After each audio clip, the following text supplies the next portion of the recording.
ہمارے آج کے حوالے کا ہمارے لیے ہماری راست بازی کا معیار یہ ہے کہ ہم اپنے پڑوسی کو گناہگار ثابت کر دیں، اور ہم رات دن اسی کوشش میں لگے رہتے ہیں۔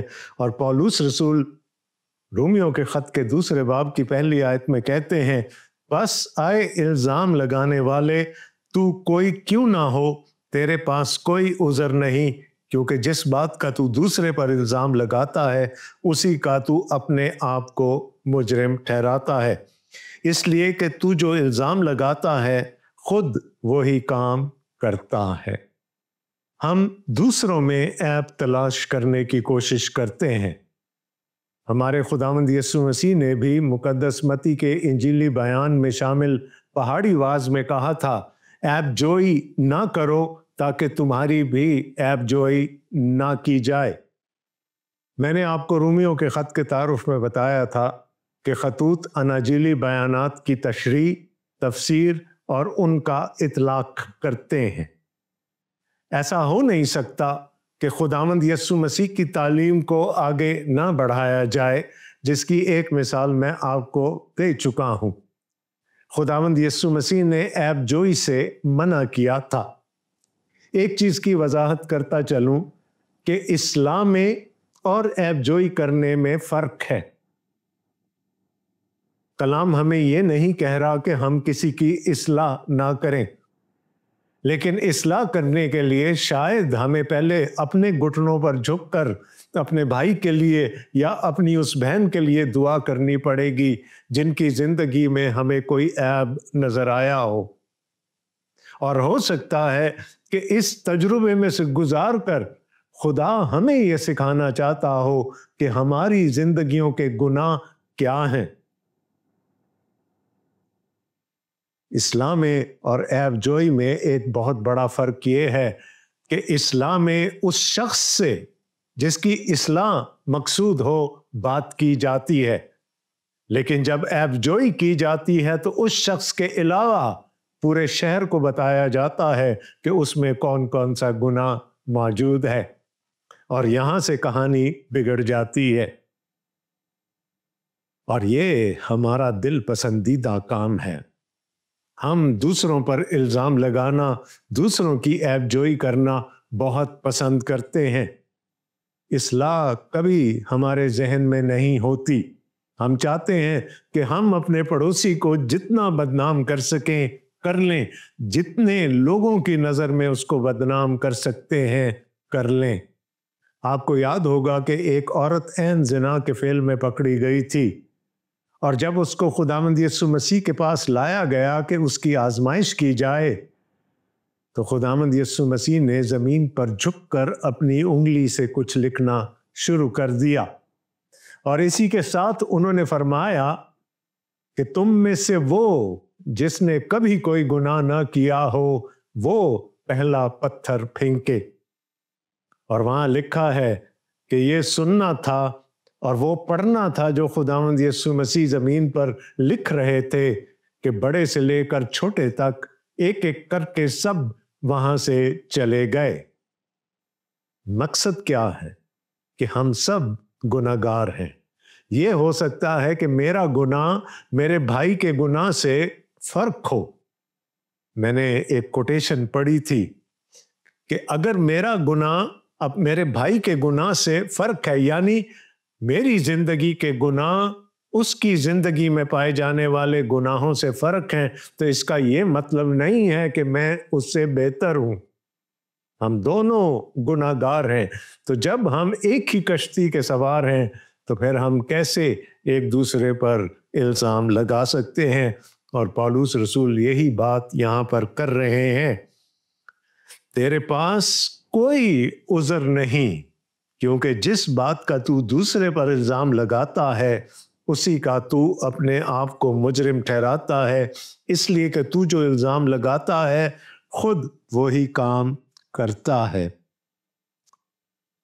تو ثابت یہ ہوا کہ ہم سب گناہگار ہیں۔ ہم میں سے کوئی بھی راست باز نہیں، تو پھر ہم کیسے دوسروں پر انگلیاں اٹھا سکتے ہیں؟